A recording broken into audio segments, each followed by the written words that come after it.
This is going to be a little bit of a different video, but I am going to be talking about books, specifically middle grade books, that I think would be helpful in current times.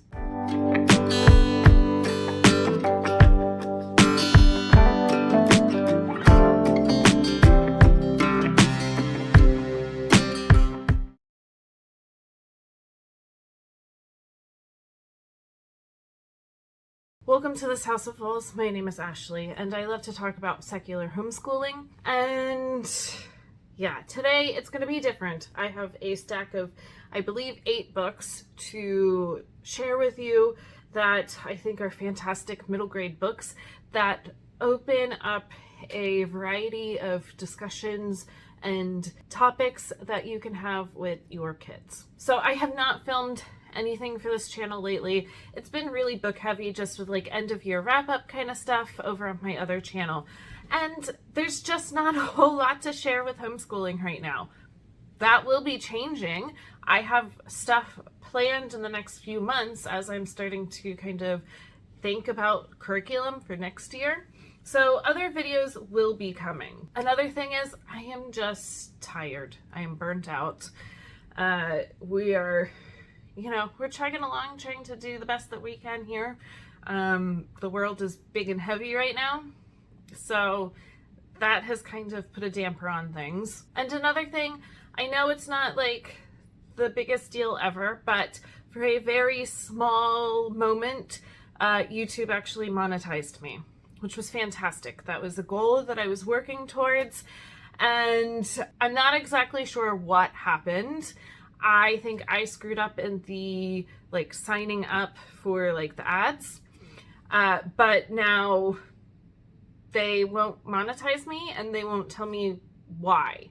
I have been on support chats with them multiple times now, and I have to do it again because I tried again to, all right, let's make this work, and they denied it.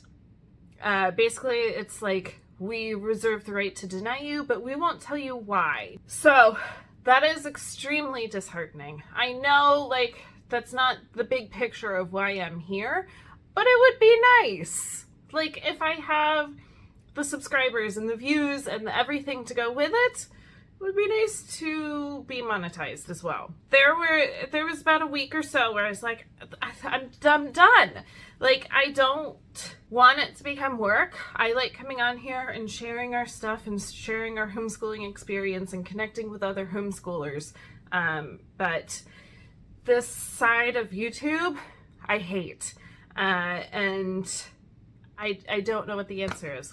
So in the meantime, I'm just going to keep sharing content, and hopefully one day maybe somebody at YouTube will tell me what goal I need to reach to be monetized again. I know that was a little bit of a tangent. Let's get back to books. So I have a stack of 8 books here that I literally just pulled off of our shelves. Some of them go with Build Your Library, some of them do not. We read all the time, and Charlie's in here with me, so we have a new cat. We have read all of these, except for the last 2.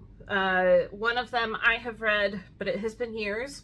And the second one is a new to us book. But both of those this spring I will be reading with my 8th grader. So that is why I included it in this list. Let's start with the first one. This is Prairie Lotus by Linda Sue Park.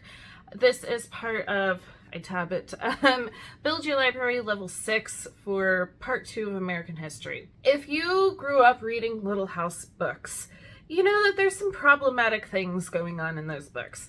It has not stopped us from reading it in our homeschool, but I can see why people are not reading them with their kids. I take it as an opportunity to pause and put the book down and have an amazing discussion with my kids. Why certain things were said or done, but what we have learned since. But this gives a very bigger, open introduction into moving to the prairies when you are a young girl who is half Chinese. And what does that mean for you? What prejudices are you going to be facing? Are you even going to be able to go to school? If something starts happening to you, you know, it's middle grade, you get the picture of, you know, there's an instance that happens. Are you going to be believed? This was a really, really good read. I highly recommend it. I think it should be along with Little House on the Prairie so that you can compare and contrast them, and that's exactly what my son and I did last year. So that is book 1. I usually like to stack them somewhere, but I'm in a different setup. You know, it's a school day. My kids are still finishing up their, like, on their own things. So I am hiding away right now. Yeah, you can kind of see it there. All right, my next is a family favorite, and that is The Wild Robot by Peter Brown. I know this was just turned into a movie. It's really popular. I did not bring them all here, but we do have the whole trilogy, and I highly, highly recommend reading them. But this teaches compassion and understanding of others and working together, even though you might have differences with other things, beings, humans, whatever. Again, the lessons to be had in this book are massive, and it continues on through the rest of the books. Brings up some of those things in different ways that I think are so important and bring such amazing conversations into our family. So I highly recommend the whole trilogy. All right, this next one, I do not have the dust jacket for. I think I got this in like our first year homeschooling, maybe from like thrift books, and it came without the dust jacket. But it is Wish Tree by Catherine Applegate. She is absolutely one of our favorite authors. We love every single book that we have ever read by her. And I highly recommend this one. You are following a big red maple tree who has thoughts and feelings and connections to life and other trees around it. And in the house next to it moves in a family that is then facing racism. The tree actually has something not nice carved into it.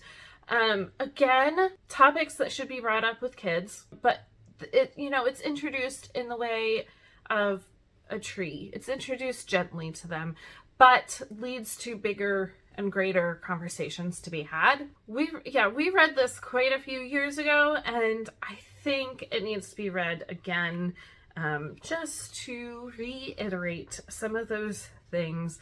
Not that my family is doing, but standing up for others, coming together as a community, and not putting up with that kind of stuff. All right, next is a little bit of, for an older crowd.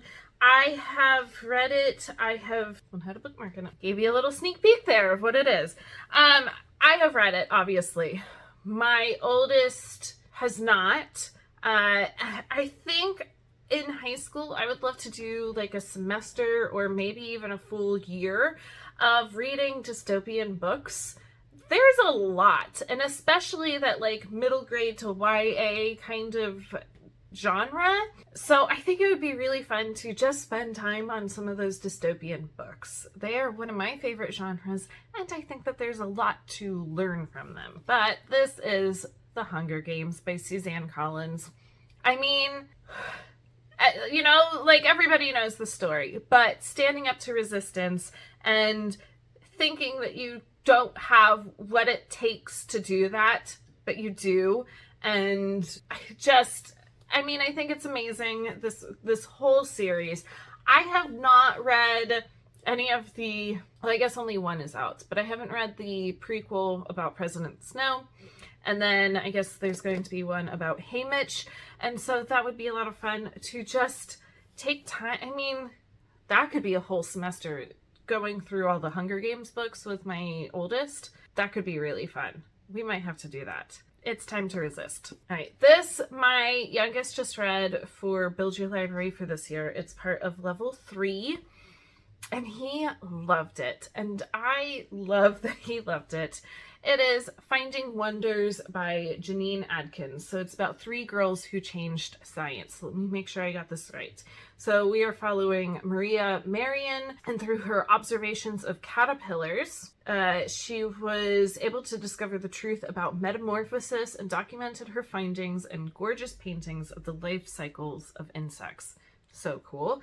And then Mary Anning, who helped her father collect stone sea creatures from the cliffs of England. And she eventually discovered fossils that would change people's vision of the past. Very cool. And then Maria Mitchell, who would explore the stars through a telescope and actually found a comet and had it named after her. So this was a really, really good one. It's all in prose, so he was able to just read it on his own, and he loved coming and telling me what he was learning about these 3 women. Highly recommend. I mean, any book about women in STEM, I'm gonna throw it at my boys for them to read it. This one is part of Build Your Library. I did get the Young Readers edition, but in level 7, it's actually, I think, like the non-Young Readers edition that is to be read. We made it work, but it is I Am Malala. I mean, if you're my age, you know Malala. You've grown up with hearing about her since you were a teenager as well. On the off chance that you haven't, this is a true story about Malala when she was 10 years old, and the Taliban said that she and other girls could not receive an education. And she stood up against that along with others, and she was shot and survived being shot by the Taliban. Went on to receive an education and is very outspoken about how girls and women need an education. I mean, yes, this needs to be read by all. All right, my last 2, I'm going to talk about a little bit in tandem. They kind of follow, I mean, they do follow the same. One is fictional and one is nonfiction. So let's talk about that one first. And these are going to be the ones that I am going to read with my 8th grader pretty soon. We're reading a book right now, and then I think we're going to start these. So, Anne Frank, The Diary of a Young Girl. More and more, this story should not be forgotten at all. And I am going to make sure that myself and my kids are not complicit, and that we don't turn a blind eye, and that we stand up. And so I am hoping to bring this story to life for my 8th grader of what it was like for Anne Frank, and then obviously have a little bit of like history and understanding before going into it and what happened afterwards. We are definitely picking this one up and reading it, and we are going to remember the history and learn from it. And then this one, I think it just came out last year, so I have not read it yet. Yeah, it just came out last year. I have seen Emily from Build Your Library talk about it quite often, as she does about, you know, Anne Frank and any of those kinds of books. But it is When We Flew Away by Alice Hoffman. I have not read any of her like younger books. I've read quite a bit of like her older books, like the whole Practical Magic series and stuff like that. There's quite a few young adult novels. Cool. All right. This is a fictional story about the lead up to the actual diary. What was happening before they had to go hide in the attic. All right, so it's a lyrical and heart-wrenching story of the way the world closes in on the Frank family from the moment the Nazis invade the Netherlands until they go into hiding, bringing Anne to bold, vivid life. It's based on extensive research and published in cooperation with the Anne Frank House in Amsterdam. I asked Emily from Build Your Library, and she said to read the diary first and then read this. So that is what we are going to do. Here are the 8 books that I am recommending. There's so many books. I mean, unlimited resources and books to read with your kids. Definitely support reading banned books. That is absolute nonsense. That is how we can learn about different people and learn from our history and mistakes. And I mean, I think probably every single one of these books has probably been banned in one way, shape, or form. And we're not going to do that. We are going to read those stories. So I know that this is definitely a not lighthearted homeschooling thing, but guess what? Secular homeschool, that's political in itself. And we read a lot, and reading is political.